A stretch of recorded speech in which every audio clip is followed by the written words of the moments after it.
Pemirsa, hubungan antara Surya Paloh dengan Presiden Joko Widodo kini panas dingin setelah sebelumnya sempat terbangun kurang lebih satu dasawarsa. Paloh bahkan sudah sempat juga mengarahkan media yang dimilikinya untuk membesarkan nama Jokowi. Namun bagaimanakah hubungan keduanya kini pasca deklarasi Anies Baswedan? Kita akan membahasnya bersama dengan Francisca Christy, wartawan majalah Tempo. Halo Cica. Halo Cica, ketemu lagi. Halo lagi. Rajin banget ini cakep-cakep. Thank you banget ya Cica untuk hadir lagi kali ini. Nah, kali ini kita akan membahas soal hubungan antara Surya Paloh sama Presiden Joko Widodo. Nah, sebelum masuk ke situ mungkin boleh cerita dulu Cica soal sebenarnya ada apa di antara keduanya? Kayak ada percikan-percikan atau letupan-letupan gitu ya? Iya, betul. Ada Cihan. Nah, jadi kalau kita cermati gitu hubungan Surya Paloh dan Jokowi ini memang naik turun Jihan.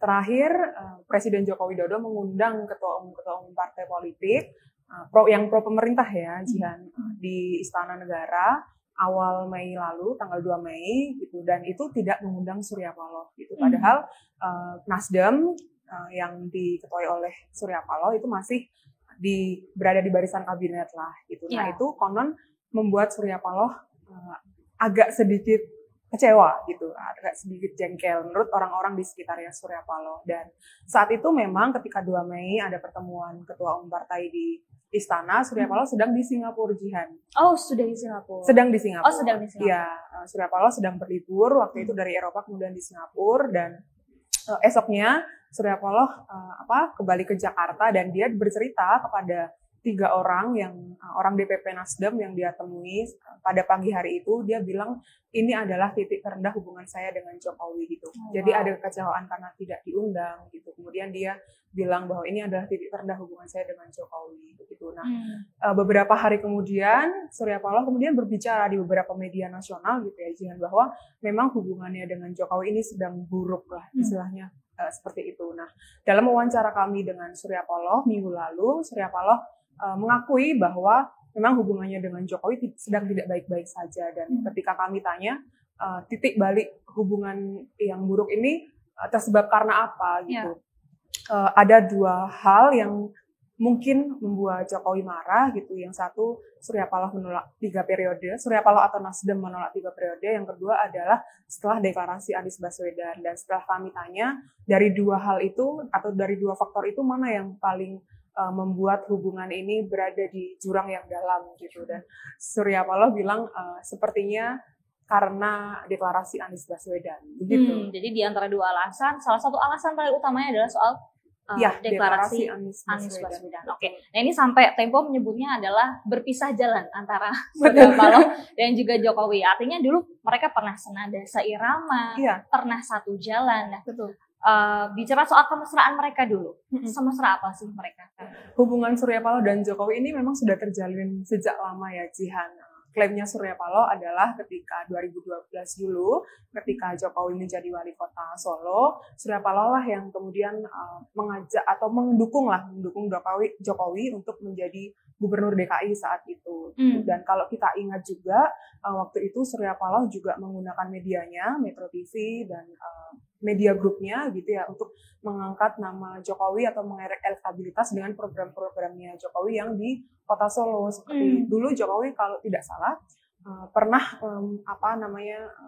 sangat mengagung-agungkan program yang namanya SMK, mobil SMK. Mobil SMK. Iya.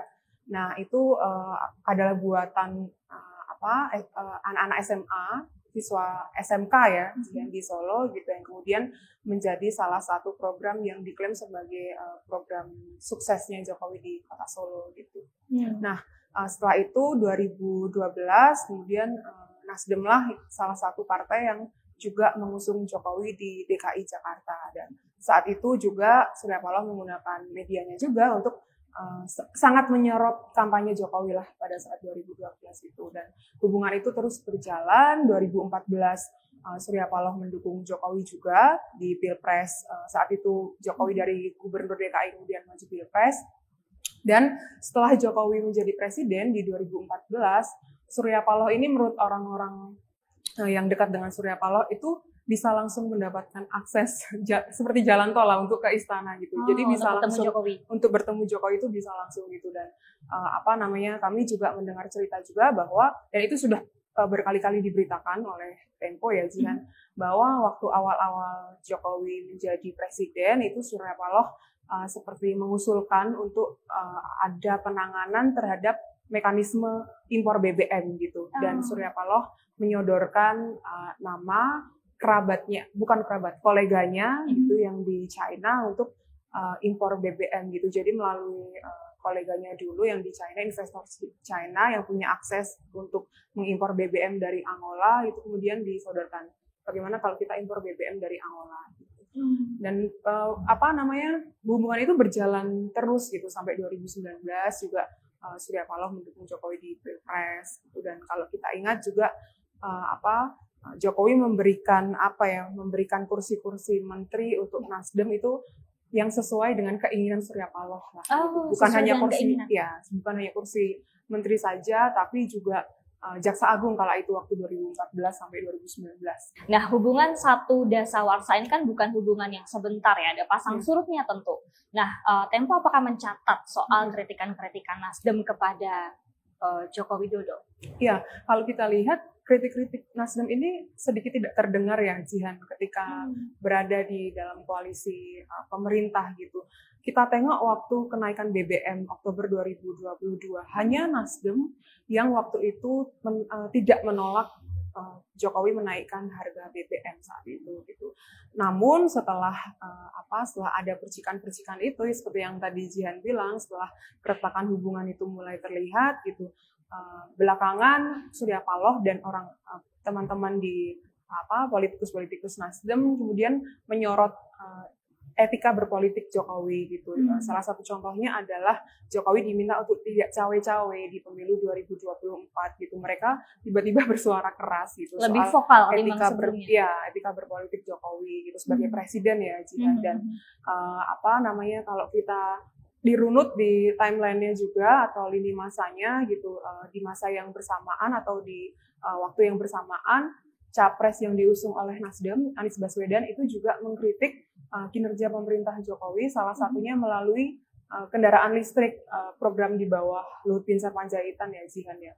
Ketika Anies Baswedan berpidato kebangsaan di GBK, kalau tidak salah kan lalu lah Anies Baswedan pidato, dia bilang masalah kendaraan listrik ini bukan masalah subsidi gitu. Intinya dia ingin mengkritik bahwa subsidi kendaraan listrik itu tidak efisien gitu. Nah, menurut informasi yang kami kumpulkan dari teman-teman di dekat Anies Baswedan gitu, memang pidato ini memang sengaja untuk mengkritik pemerintah, tapi yang disasar adalah Luhut, karena Luhut itu adalah semacam representasi dari kabinet Jokowi, tapi yang menjadi public enemy-nya pemerintah, menjadi public enemy-nya masyarakat. Public enemy masyarakat. Oke, baik. Nah, bicara soal hubungan yang renggang tadi dengan presiden begitu ya.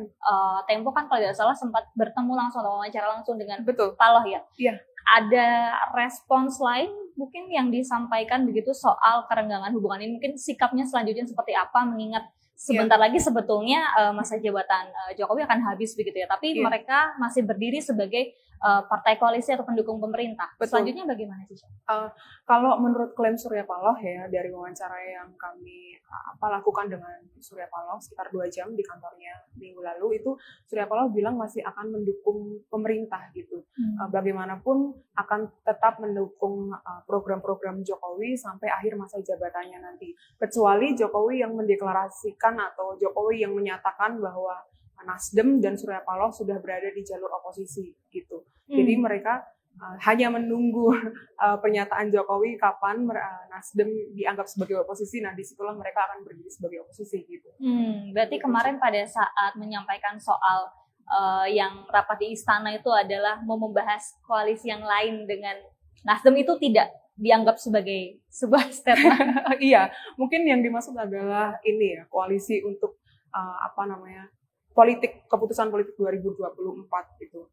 Nah, kami dengar juga Surya Paloh ini sebetulnya ingin memperbaiki hubungan dengan Jokowi gitu, dan sedang menunggu Jokowi untuk mengundang Surya Paloh langsung ke istana untuk berbicara 4 mata, dan itu pernah dilakukan juga ketika setelah deklarasi Anies Baswedan Januari lalu, melalui Luhut begitu ya, melalui Luhut Binsar Panjaitan gitu sebagai pembuka jalur komunikasi gitu, dan kabarnya Surya Paloh juga sedang menunggu pertemuan dengan Jokowi untuk yang kedua kalinya setelah deklarasi Anies Baswedan. Artinya ada keinginan dan upaya dari Iya, sepertinya seperti itu. Oke, baik. Nah, ini pertanyaan yang menarik ya. Ini ada di laporan utama Majalah Tempo, tapi ingin konfirmasi langsung sama penulisnya. Benar nggak sih sebetulnya setelah deklarasi Anies Baswedan ini ada pengaruh atau ada dampak terhadap kerajaan bisnis yang kita tahu bahwa Pak SP ini pengusaha besar gitu di Indonesia. Kalau ada, apa yang terjadi? Oke, menurut orang-orang di sekitar Surya Paloh, dan Surya Paloh juga sudah mengkonfirmasi gitu ya, walaupun normatif gitu, memang ada beberapa gangguan terhadap bisnis kerajaan bisnisnya Surya Paloh gitu ya, setelah timelinenya itu setelah mendeklarasikan Anies Baswedan gitu. Jadi Surya Paloh mendeklarasikan Anies Baswedan sebagai capres yang didukung oleh 3 partai, oleh Nasdem itu Oktober, kemudian dilanjutkan 3 partai pendukung gitu.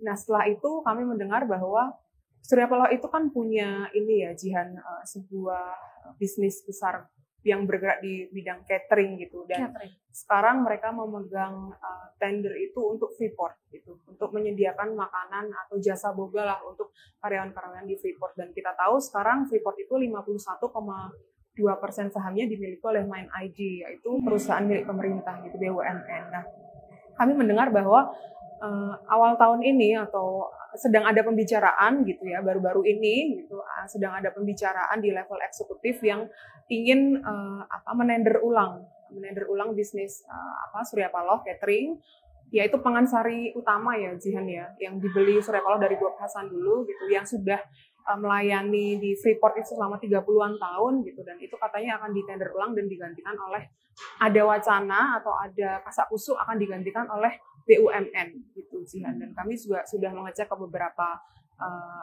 pejabat di Mind ID, kabarnya memang ada rencana seperti itu dan ada pembicaraan seperti itu. Yang kedua adalah soal bisnis Surya Paloh yang ada di Jakarta Pusat, di Tamrin gitu. Surya Paloh punya 2 menara tower gitu, 2 tower namanya Gedung Indonesia One. Kalau Jihan lihat yang di dekat Plaza Indonesia, itu dibeli Surya Paloh, atau sahamnya 100% sudah dimiliki oleh Surya Paloh dari koleganya juga, investor Cina, Sampa, dan gedung itu seharusnya mendapatkan kredit gitu ya untuk pembangunannya dari BUMN perbankan gitu, bank milik pemerintah gitu, untuk pembangunan gedung senilai 8 triliun. Dan kami mendengar bahwa kredit itu diputus atau kredit itu dibatalkan akhir tahun lalu gitu, setelah atau 2 bulan setelah deklarasi Anies Baswedan. Dan sekarang kabarnya 2 tower itu, salah satu towernya ditawarkan oleh Surya Paloh kepada investor di Uni Emirat Arab gitu, untuk mencari ya, karena mahal ya, Jian, biaya pembangunan gedung itu sekitar 8 triliun. 8 triliun rupiah, baik. Nah, apa yang kemudian menjadi kecurigaan atau bahwa ini indikasi ada intervensi dari pemerintah untuk mengganggu bisnisnya Paloh?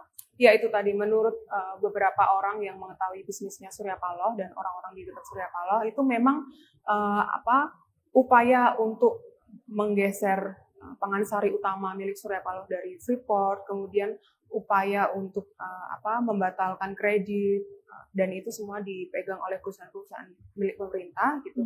Itu setelah deklarasi Anies Baswedan gitu. Jadi timelinenya itu setelah deklarasi Anies Baswedan gitu. Jadi seperti di Freeport gitu ya, di Pangansari Utama gitu, dia kan sudah 30 tahun di situ dan kabarnya selalu menang tender terus gitu, dan ada upaya untuk mengganti atau mendepak bisnisnya Surya Paloh di Freeport itu baru-baru ini, setelah timelinenya setelah deklarasi Anies Baswedan. Sebelum-sebelumnya bisnisnya Surya Paloh ini dalam tanda kutip aman. Oh begitu ya. Jadi adalah kecurigaan ke arah sana begitu ya. Ya. Nah, apakah ini kita bergeser soal sosok yang dideklarasikan oleh Paloh atau Nasdem gitu ya, ini adalah Anies Baswedan. Apakah gangguan-gangguan seperti ini juga dirasakan oleh Anies Baswedan?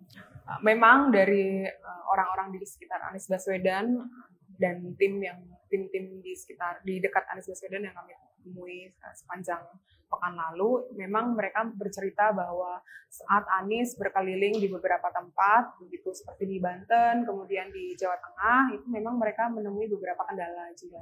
Contohnya ketika Anies bertirakat selama Ramadan kemarin di Jawa Tengah, itu ada dugaan mereka ditempel ya atau dipantau oleh intelijen dan kepolisian gitu. Jadi di beberapa rumah makan misalnya mereka difoto diam-diam, kemudian ketika ditanya dari mana Pak, begitu terus mereka menyebut dari pihak kepolisian gitu. Dan ketika sebelumnya ketika di Banten begitu, ketika Anies Baswedan datang di satu tempat gitu,